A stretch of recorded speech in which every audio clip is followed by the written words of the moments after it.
Hello दोस्तों, welcome to success post. तो बच्चों आज हम बात करेंगे समाज से। ठीक है, तो समाज से जितने भी महत्वपूर्ण प्रश्न हैं तो सारे महत्वपूर्ण प्रश्न को हम हल करेंगे।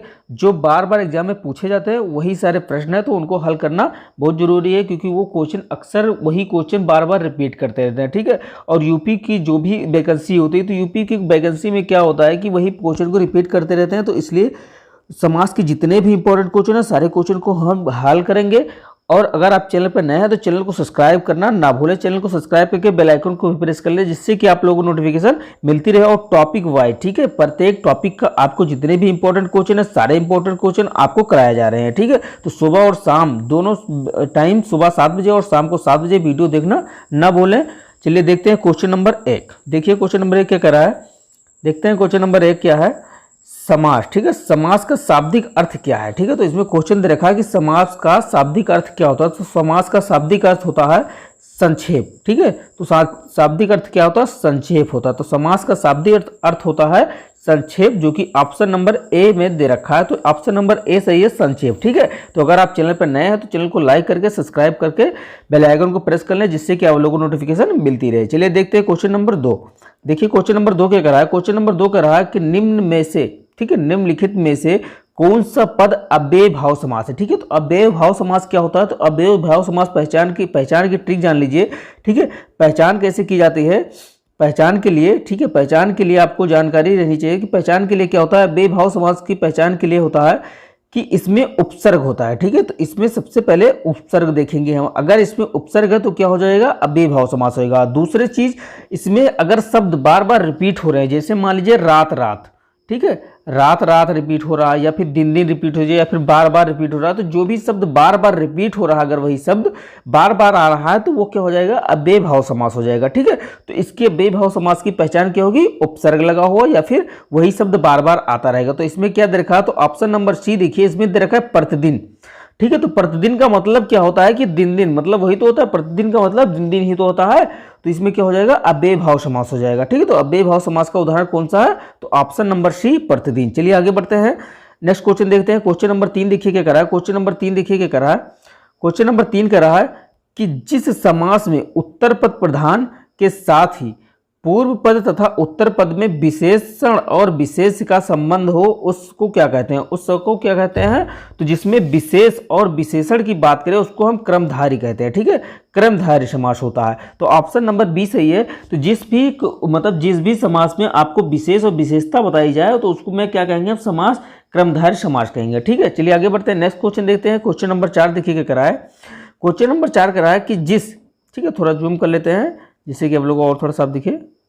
ठीक है, हाँ देखिए क्या कह रहा है कि जिस समास के दोनों पद अप्रधान होते हैं, ठीक है, वहां पर कौन सा समास होता है। तो जिस समास में दोनों पद अप्रधान होते हैं, ये देखिए अप्रधान की बात करें तो समझ लीजिए वहां पे जब दोनों पद अप्रधान, जिससे मान लीजिए किसी अन्य की विशेषता बताए, ठीक है, किसी अन्य की तरफ संकेत करे तो क्या हो जाएगा, बहुब्रीहि समास हो जाएगा। ठीक है, तो उसमें क्या होता है, दोनों पद जो होते हैं वो अप्रधान होते हैं और किसी तीसरे की तरफ संकेत करता है। जैसे क्या हो जाएगा, जैसे पंचानन हो जाता है। ठीक है, और क्या हो जाता है, ठीक है, जैसे दशानन हो जाता है। दशानन क्या हो जाता है, जैसे दशानन भी हो जाता है, क्या किसके लिए संकेत कर रहा है, तो रावण के लिए कर रहा है। तो इस तरीके से हो जाते हैं। ठीक है, तो इसमें क्या हो जाएगा, बहुब्रीहि समास। चलिए आगे देखते हैं, अभी एग्जाम्पल बहुत सारे होंगे। देखते हैं क्वेश्चन नंबर 5। देखिए क्वेश्चन नंबर 5 क्या कह रहा है। क्वेश्चन नंबर 5 कह रहा है कि देवासुर, ठीक है, देवासुर में कौन सा समास है। तो देवासुर में कौन सा समास है, तो देवासुर में ऑप्शन नंबर डी, द्वंद्व समास है। द्वंद्व समास का क्या होता है, पहचान की ट्रिक क्या होती है, तो द्वंद्व समास में क्या हो जाएगा, विलोम शब्द आएगा। ठीक है, तो द्वंद्व समास में विलोम आता है। ठीक है, तो द्वंद्व समास जब भी आप पहचानेंगे तो द्वंद्व समास में विलोम आएगा। ठीक है, तो यहाँ देव का विलोम क्या हो जाएगा, असुर हो जाएगा। ठीक है, देव मतलब क्या होता है, भगवान, और असुर क्या हो जाता है, ठीक है, असुर मतलब राक्षस, समझते ही हैं आप। तो देव का विलोम क्या हो जाएगा, असुर हो जाएगा। तो देवासुर में कौन सा समास है, तो द्वंद्व समास है। तो द्वंद्व समास की पहचान की ट्रिक क्या है, कि विलोम है। ठीक है, चलिए आगे बढ़ते हैं, विलोम से हम पहचानेंगे। चलिए आगे बढ़ते हैं, क्वेश्चन नंबर 6 देखिए क्या कह रहा है। क्वेश्चन नंबर 6 कह रहा है, क्वेश्चन नंबर 6 कह रहा है कि देवांतर में कौन सा समास है। तो देवांतर में कौन सा समास है, तो देव के लिए अंतर। ठीक है, तो देव के लिए अंतर, तो जब भी कारक चिन्ह है, ठीक है, जब भी कारक चिन्ह का प्रयोग हो तो क्या आ जाएगा, किस में आ जाएगा, वो तत्पुरुष समास में आ जाएगा। ठीक है, तो तत्पुरुष समास है तो देवांतर में कौन सा समास है, तो कारक चिन्ह इसमें लगेगा, तो ये कौन सा समास है, तो तत्पुरुष समास है। ठीक है, तो तत्पुरुष समास में कौन सा चिन्ह लगेगा, तो कारक चिन्ह लगेगा। ठीक है, तो कारक चिन्ह लगेगा तत्पुरुष समास में। चलिए देखते हैं, कारक आप लोगों को पता ही होगा कौन से हैं। चलिए आगे बढ़ते हैं, नेक्स्ट क्वेश्चन देख लेते हैं। क्वेश्चन नंबर 7 देखिए क्या करा है। क्वेश्चन नंबर 7 करा कि दीनानाथ में कौन सा समास है, तो दीनानाथ में कौन सा समास है, तो दीनानाथ में कौन सा समास है, तो दीनानाथ किसकी, ठीक है, तो दीनानाथ आपको इसमें विशेषता दिख रही है ना, तो विशेषण और विशेषता दिख रही है, तो इसलिए इसमें क्या हो जाएगा, दीनानाथ का क्या हो जाएगा, ये क्रमधारय समास हो जाएगा। ऑप्शन नंबर ए क्रमधारय समास। ठीक है, तो कौन सा इसमें दीनानाथ जो कि विशेष और विशेषता विशेषण की बात कर रहा है, तो इसमें क्या हो जाएगा, दीनानाथ। ठीक है, तो क्रमधारय समास। चलिए आगे बढ़ते हैं, नेक्स्ट क्वेश्चन देखते हैं। क्वेश्चन नंबर 8 देखिए कह रहा है। क्वेश्चन नंबर 8 कह रहा है कि चौराहा। ठीक है, तो चौराहा में कौन सा समास है, तो चौराहा में द्विगु समास है। ठीक है, अब द्विगु समास की पहचान की ट्रिक क्या होगी, तो द्विगु समास की पहचान की ट्रिक होगी संख्यावाचक। ठीक है, संख्यावाचक। ठीक है, तो आगे का कोई भी पहला पद अगर संख्यावाचक है, जैसे इसमें देखिए चौराहा लिखा है, तो चौराहा क्या है, ये संख्यावाचक है। तो जब भी संख्यावाचक शब्द दिखे तो किस में आ जाएगा, तो द्विगु समास में आ जाएगा। साथ साथ में आप पहचान की ट्रिक भी समझते चलिए। ठीक है, चलिए आगे बढ़ते हैं, नेक्स्ट क्वेश्चन देख लेते हैं। क्वेश्चन नंबर 9 देखिए क्या कह रहा है। क्वेश्चन नंबर 9 कह रहा है कि विशेषण और विशेष के योग से बना समास कौन सा होता है। ठीक है, तो अभी आपको बताया गया था कि विशेषण और विशेष के योग से बना समास कौन सा होता है, तो क्रमधारय समास होता है। ठीक है, तो ऑप्शन नंबर सी क्रमधारय समास होता है। चलिए आगे बढ़ते हैं, नेक्स्ट क्वेश्चन देख लेते हैं। क्वेश्चन नंबर 10 देखिए क्या कर रहा है। क्वेश्चन नंबर 10 कह रहा है कि इनमें से द्वंद्व समास का उदाहरण कौन सा है। तो द्वंद्व समास आपको बताया गया था, द्वंद्व समास मतलब विलोम।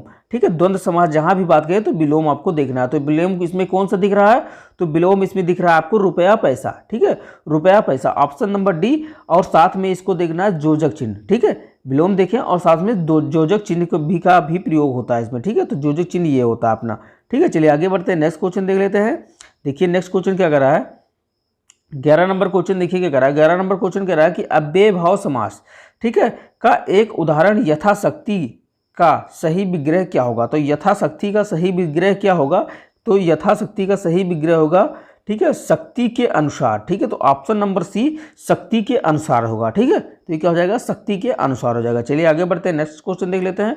नेक्स्ट क्वेश्चन क्या कर रहा है, देखिए नेक्स्ट क्वेश्चन देख कर रहा है कि पाप और पुण्य, ठीक है, पाप और पुण्य में कौन सा समास है। तो पाप और पुण्य में कौन सा समास है, तो द्वंद्व समास है। ठीक है, तो ऑप्शन नंबर बी द्वंद्व समास है। ठीक है, चलिए आगे बढ़ते हैं, नेक्स्ट क्वेश्चन देख लेते हैं। क्वेश्चन नंबर 13 देखिए। क्वेश्चन नंबर 13 कह रहा है कि लंबोदर में कौन सा समास है। तो लंबोदर में कौन सा समास है, तो लंबर है उदर जिसका, अर्थात श्री गणेश की बात कर रहा है। तो इसमें क्या है, इसमें क्या दे रखा है कि इसमें दोनों पद अप्रधान है। ठीक है, तो ये किसी तीसरे की ओर संकेत कर रहा है, अर्थात इसमें क्या हो जाएगा, इसमें क्या हो जाएगा, बाहुब्रीहि समास हो जाएगा। ठीक है, तो ऑप्शन नंबर डी बाहुब्रीहि समास। ठीक है, चलिए आगे बढ़ते हैं, लंबोदर में कौन सा समास है, तो बाहुब्रीहि समास है। चलिए आगे बढ़ते हैं, देखते हैं 14 नंबर क्वेश्चन क्या कर रहा है। तो 14 नंबर क्वेश्चन कर रहा है कि नीलकमल, ठीक है, नीलकमल में कौन सा समास है। तो नीलकमल में कौन सा समास है, तो क्रमधारय समास है और बाहुब्रीहि समास दोनों है। ठीक है, नीलकमल, ठीक है, तो नीलकमल में तो आपको जब भी ऑप्शन में आए तो आपको क्रमधारय समास ही लगाना है। ठीक है, तो इसमें कुछ लोग कहते हैं कि नीलकमल में बाहुब्रीहि समास भी है और क्रमधारय समास भी है। तो इसमें सबसे पहले आपको अगर दोनों ऑप्शन में दे रखा है तो आपको ऑप्शन नंबर सी क्रमधारय समास को लगाना है। अगर ऑप्शन में क्रमधारय समास नहीं दे रखा है तब आपको बाहुब्रीहि समास लगाना है। ठीक है, चलिए आगे बढ़ते हैं, नेक्स्ट क्वेश्चन देख लेते हैं।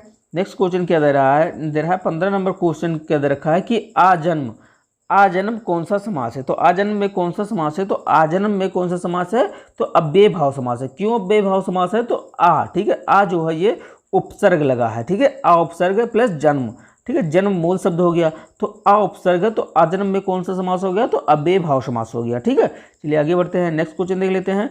नेक्स्ट क्वेश्चन देखा है पाप और पुण्य में कौन सा समास है। तो पाप और पुण्य में कौन सा समास है, तो द्वंद्व समास है। ठीक है, अभी ऊपर हम लोगों ने देखा था तो क्वेश्चन रिपीट हो गया, कोई बात नहीं, देख लेते हैं। चलिए आगे बढ़ते हैं, नेक्स्ट क्वेश्चन देख लेते हैं। 17 नंबर क्वेश्चन देखिए। 17 नंबर क्वेश्चन कह रहा है कि दशमुख में कौन सा समास है। तो दशमुख में कौन सा समास है, तो दशमुख किसके लिए, दशानन जो कि रावण के लिए दे रखा है। ठीक है, तो रावण के लिए दे रखा है तो बाहुब्रीहि समास होगा। ठीक है, रावण के दशमुख जो दे रखा है वो रावण के लिए दे रखा है, तो इसलिए इसमें क्या होगा, बाहुब्रीहि समास होगा। ठीक है, चलिए आगे बढ़ते हैं, नेक्स्ट क्वेश्चन देख लेते हैं। 18 नंबर क्वेश्चन देखिए। 18 नंबर क्वेश्चन क्या कर रहा है, 18 नंबर क्वेश्चन कर रहा है कि सुपुरुष, में कौन सा समास है? तो सुपुरुष में कौन सा समास है? तो कर्मधारय समास है। क्यों?